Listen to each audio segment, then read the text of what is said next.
எசேக்கியேல் தீர்க்கதரிசியின் புஸ்தகம் 35ஆம் அதிகாரம்.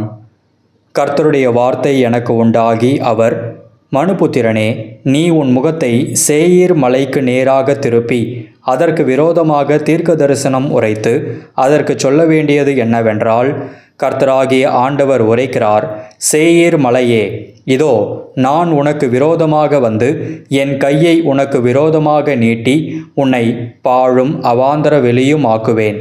உன் பட்டணங்களை வனாந்தரமாக்கி போடுவேன். நீ பாழாய் போவாய். நான் கர்த்தரென்று அறிந்து கொள்வாய். நீ பழைய பகையை வைத்து இஸ்ரவேல் புத்திரருடைய அக்கிரமம் நிறைவேறுகையில் அவர்களுக்கு உண்டான ஆபத்தின் காலத்திலே பட்டயத்தின் கூர்மையினால் அவர்களுடைய இரத்தத்தை சிந்தினபடியால் நான் இரத்தப்பழிக்கு உன்னை ஒப்புவிப்பேன். இரத்தப்பழி உன்னை பின்தொடரும் என்று கர்த்தராகிய ஆண்டவராயிருக்கிற நான் என் ஜீவனை கொண்டு சொல்லுகிறேன். நீ இரத்தத்தை வெறுக்காதபடியினால் இரத்தம் உன்னை பின்தொடரும்.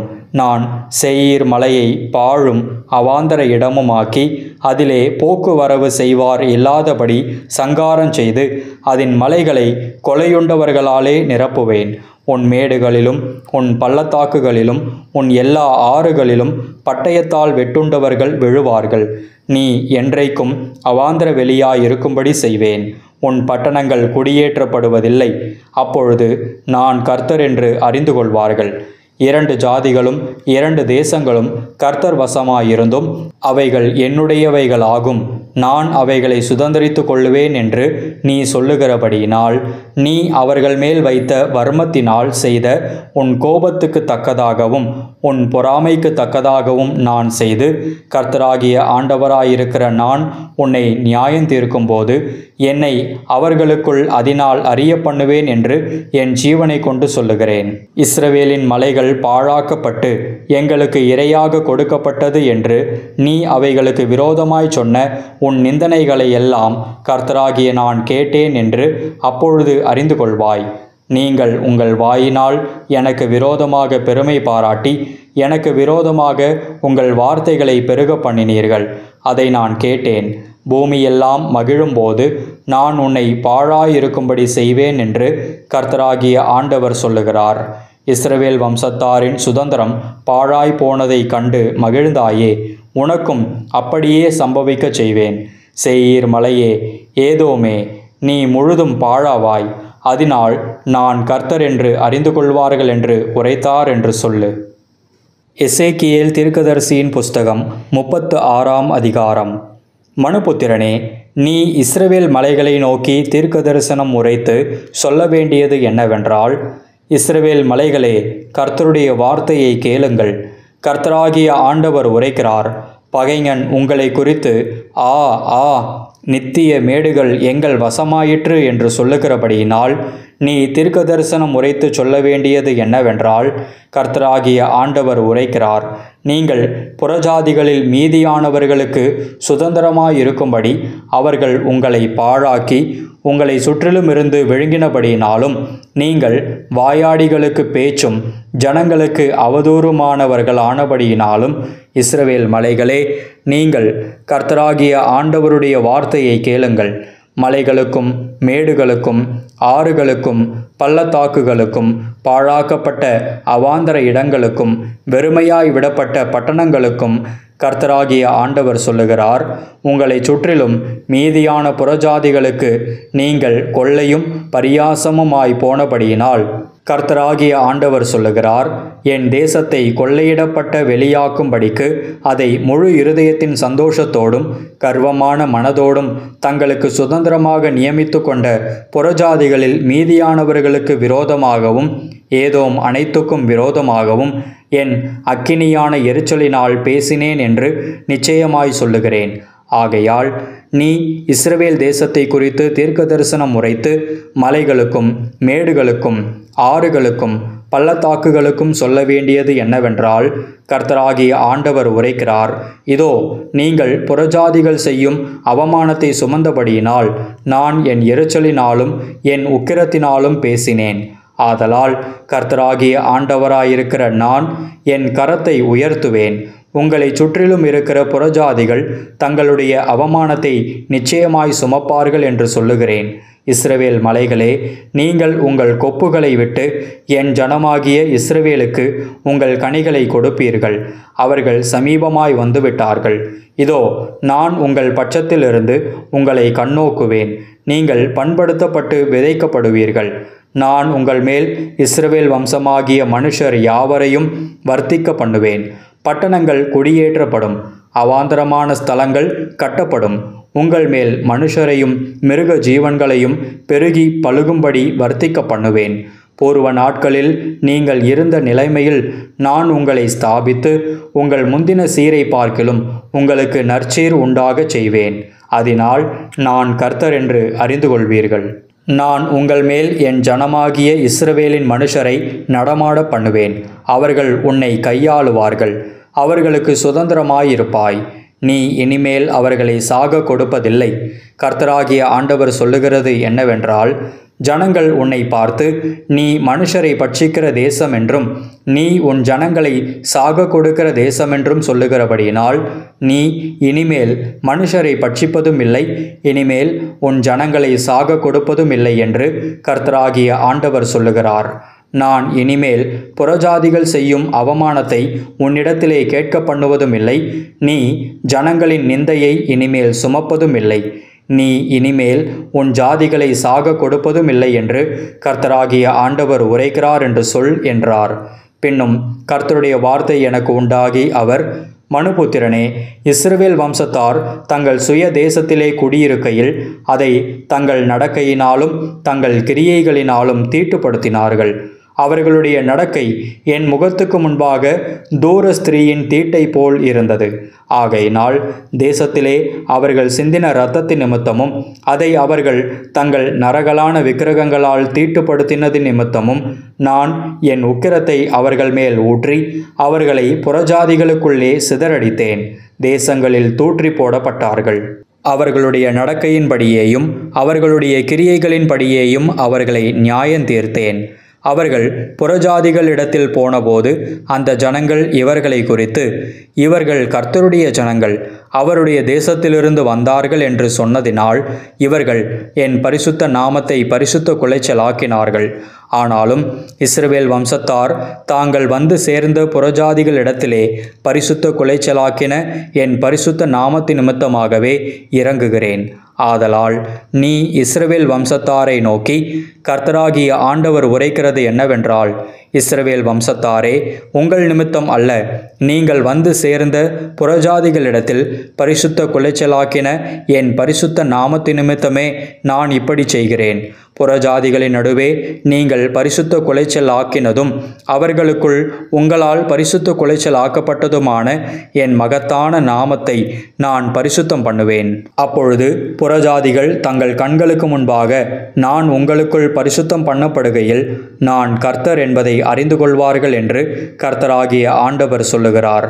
நான் உங்களை புறஜாதிகளிடத்திலிருந்து அழைத்து உங்களை சகல தேசங்களிலும் இருந்து சேர்த்து உங்கள் சுய தேசத்திற்கு உங்களை கொண்டு வருவேன். அப்பொழுது நான் உங்கள் மேல் சுத்தமான ஜலம் தெளிப்பேன். நான் உங்களுடைய எல்லா அசுத்தங்களையும் உங்களுடைய எல்லா நரகலான விக்கிரகங்களையும் நீக்கி உங்களை சுத்தமாக்குவேன். நீங்கள் சுத்தமாவீர்கள். உங்களுக்கு நவமான இருதயத்தை கொடுத்து உங்கள் உள்ளத்திலே புதிதான ஆவியை கட்டளையிட்டு கல்லான இருதயத்தை உங்கள் மாம்சத்திலிருந்து எடுத்து போட்டு சதையான இருதயத்தை உங்களுக்கு கொடுப்பேன்.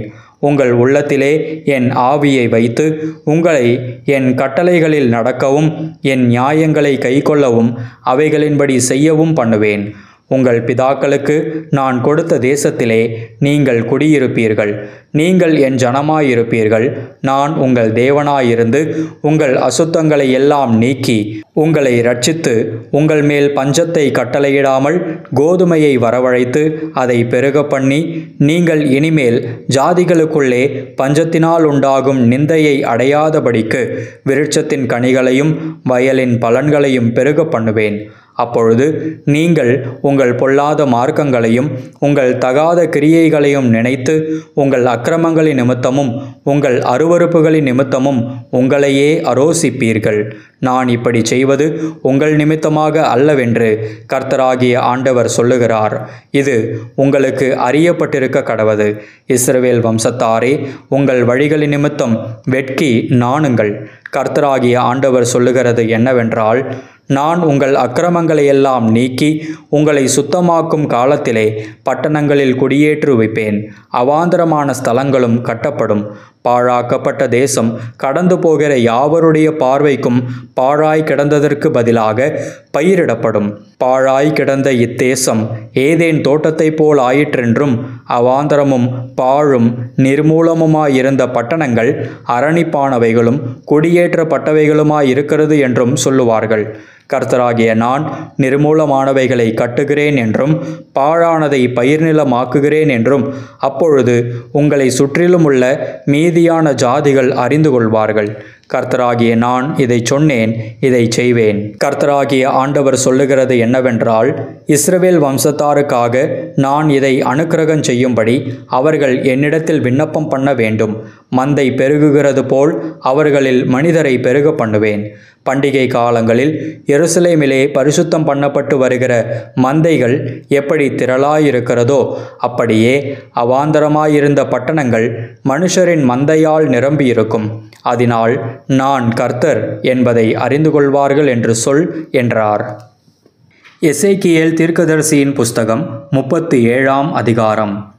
கர்த்தருடைய கை என்மேல் அமர்ந்து கர்த்தர் என்னை ஆவிக்குள்ளாக்கி வெளியே கொண்டு போய் எலும்புகள் நிறைந்த ஒரு பள்ளத்தாக்கின் நடுவில் நிறுத்தி என்னை அவைகளின் அருகே சுற்றி நடக்க பண்ணினார். இதோ, பள்ளத்தாக்கின் வெட்ட வெளியிலே அந்த எலும்புகள் மகா திரளாய் கிடந்தது. அவைகள் மிகவும் உலர்ந்ததுமாயிருந்தது. அவர் என்னை நோக்கி, மனுபுத்திரனே, இந்த எலும்புகள் உயிரடையுமா என்று கேட்டார். அதற்கு நான், கர்த்தராகிய ஆண்டவரே, தேவரீர் அதை அறிவீர் என்றேன். அப்பொழுது அவர், நீ இந்த எலும்புகளை குறித்து தீர்க்க தரிசனம் உரைத்து அவைகளை பார்த்து சொல்ல வேண்டியது என்னவென்றால், உலர்ந்த எலும்புகளே, கர்த்தருடைய வார்த்தையை கேளுங்கள். கர்த்தராகிய ஆண்டவர் இந்த எலும்புகளை நோக்கி, இதோ, நான் உங்களுக்குள் ஆவியை பிரவேசிக்க பண்ணுவேன். அப்பொழுது உயிரடைவீர்கள். நான் உங்கள் மேல் நரம்புகளை சேர்த்து உங்கள் மேல் மாம்சத்தை உண்டாக்கி உங்களை தோலினால் மூடி உங்களில் ஆவியை கட்டளையிடுவேன். அப்பொழுது நீங்கள் உயிரடைந்து நான் கர்த்தர் என்று அறிந்து கொள்வீர்கள் என்று உரைக்கிறார் என்று சொல் என்றார். எனக்கு கட்டளையிட்டபடியே நான் தீர்க்க தரிசனம் உரைத்தேன். நான் தீர்க்க தரிசனம் உரைக்கையில் ஒரு இரைச்சல் உண்டாயிற்று. இதோ, அசை உண்டாகி ஒவ்வொரு எலும்பும் தன் தன் எலும்போடே சேர்ந்து கொண்டது. நான் பார்த்து கொண்டிருக்கையில் இதோ, அவைகள் மேல் நரம்புகளும் மாம்சமும் உண்டாயிற்று. மேற்புறமெங்கும் தோலினால் மூடப்பட்டது. ஆனாலும் அவைகளில் ஆவி இல்லாதிருந்தது. அப்பொழுது அவர் என்னை பார்த்து, நீ ஆவியை நோக்கி தீர்க்க தரிசனம் உரை. மனுபுத்திரனே, நீ தீர்க்க தரிசனம் உரைத்து ஆவியை நோக்கி, கர்த்தராகிய ஆண்டவர் உரைக்கிறது என்னவென்றால், ஆவியே, நீ காற்று திசை நான்கிலுமிருந்து வந்து கொலையுண்ட இவர்கள் உயிரடையும்படிக்கு இவர்கள் மேல் ஊது என்கிறார் என்று சொல் என்றார். எனக்கு கற்பிக்கப்பட்டபடி நான் தீர்க்க தரிசனம் உரைத்தேன்.